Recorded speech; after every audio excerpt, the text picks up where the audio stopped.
everyone, today I'm going to be talking through an example of modelling liquid lines of descent using PetThermoTools.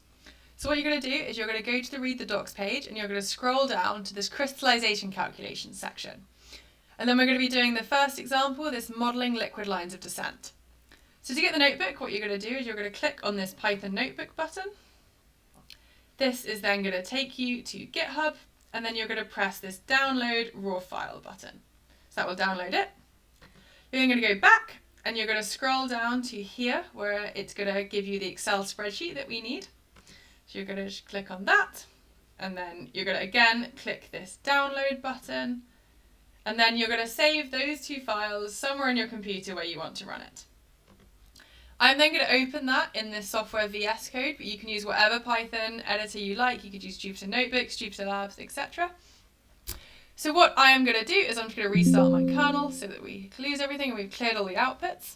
So the very first cell that you're going to run is just this importing NumPy, Pandas and Matplotlib. You are then going to have watched the installation videos already, and you are going to include your path to where you have put the Python installation of melts. And then finally you're going to import PetThermoTools, and that's going to do a little check to check that you've actually included this path. So we're going to run this. This second cell is necessary because Windows and Mac behave a little bit differently. So on Mac, what will happen is if you run this, it will basically show all of the C outputs that are going on in the background. It's going to massively clutter up your notebook and stress you out. So if you're on Mac, what you're going to do is you're going to run this twice. So you would press Shift Enter on this cell and press Shift Enter again, and that is going to suppress outputs. What this import platform is doing is it's checking whether you're on a Mac. Because I'm on a Windows today, it's not going to do anything. It's not going to enter this if statement. Why they call Mac Darwin, beyond me. Don't worry about it.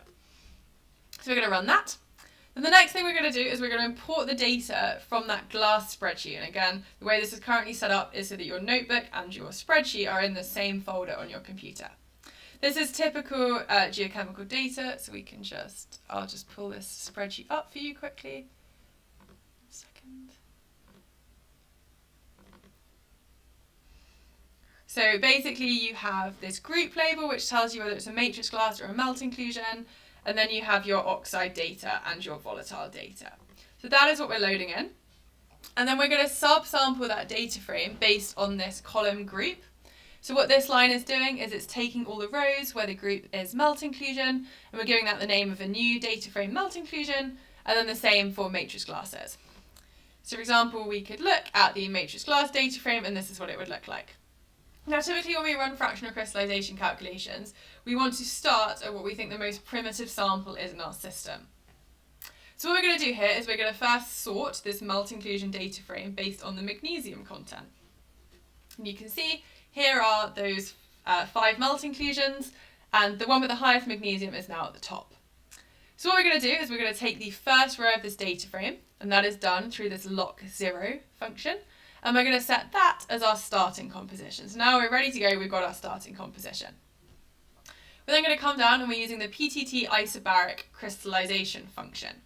I'm going to set this running just because it takes about a minute, and then I'm going to talk you through what the options are. So we're going to run this. Oh, so I obviously didn't run my starting composition, there we go. And now run this.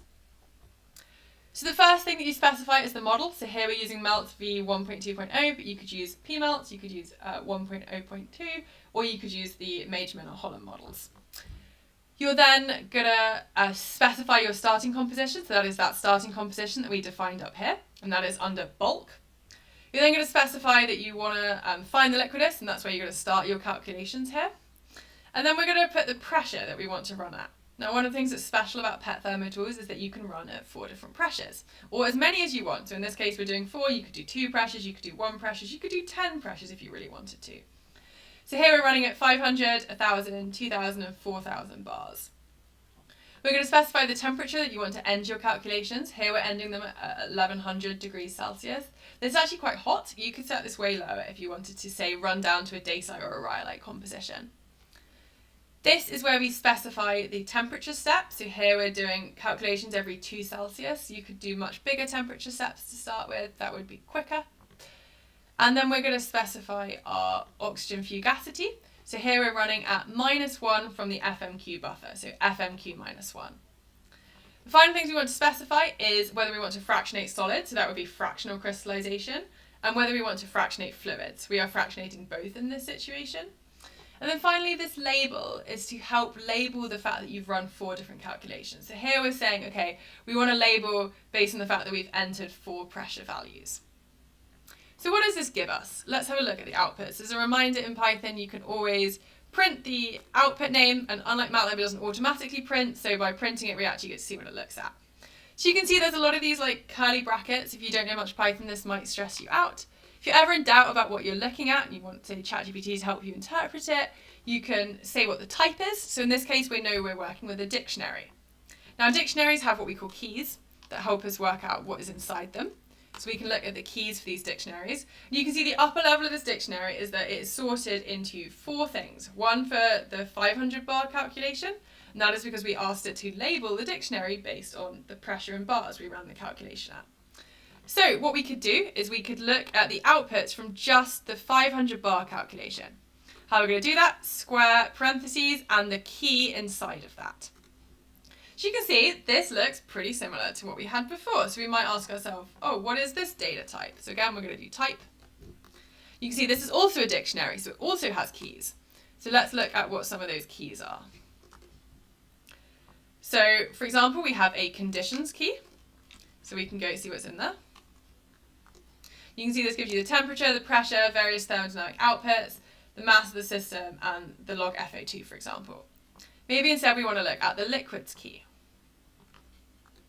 You can see this gives the composition of the liquid in the system. You can scroll along and you can see there's keys for all of the phases that are formed. And then there's also this magic key, which is called all. All basically appends all of these different keys, so you have everything together if that's how you prefer to plot stuff. So it really just depends how you like looking at your data, whether you want hundreds of columns to work with or whether you prefer having a small number. We can also look at the mass column, and you can see how much mass in grams is outputted of everything at every phase. So lots of information there. To start with, the first thing you might want to do is just plot your crystallization calculations, and perhaps you want to compare them to your data.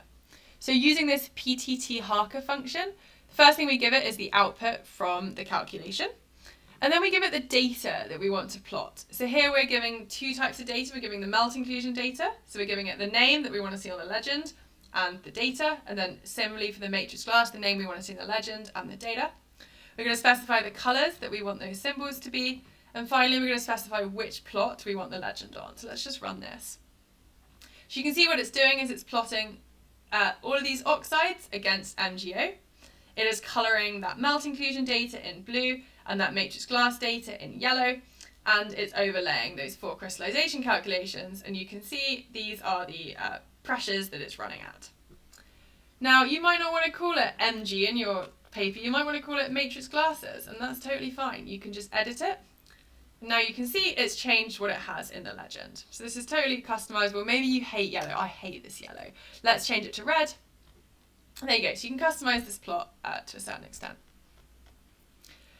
Okay, another thing you might want to look at is the abundance of phases. So here we're going to use this ptt.phase plot. And again, we're going to give it the output from melts. We're going to specify what we want on the x-axis, and we're going to specify the color map that we are using. So what this is basically showing is initially your system is all liquid, and then you can see as different phases come on the liquidus.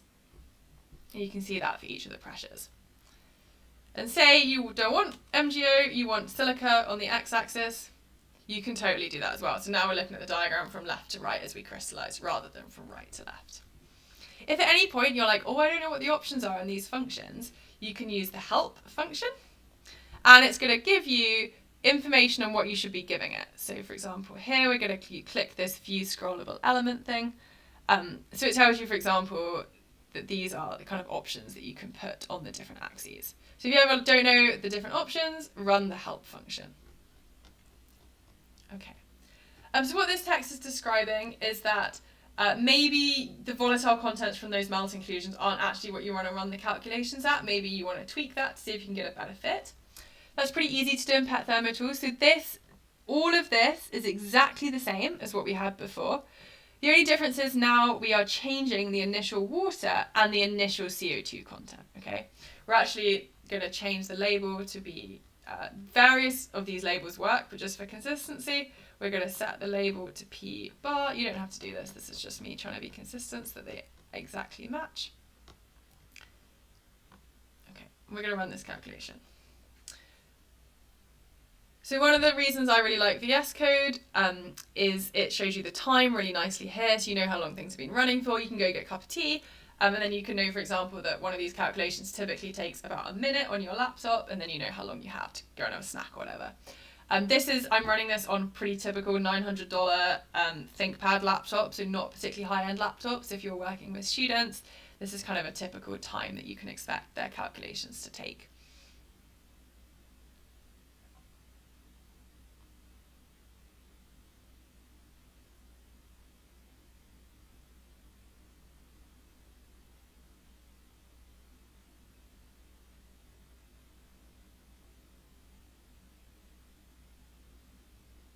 And again, if you didn't know what these options are, you could do the help for this function as well, as you can with any of the functions. There should be documentation for all of them. If you find a function without documentation, write to Matt or I, and we will sort that out.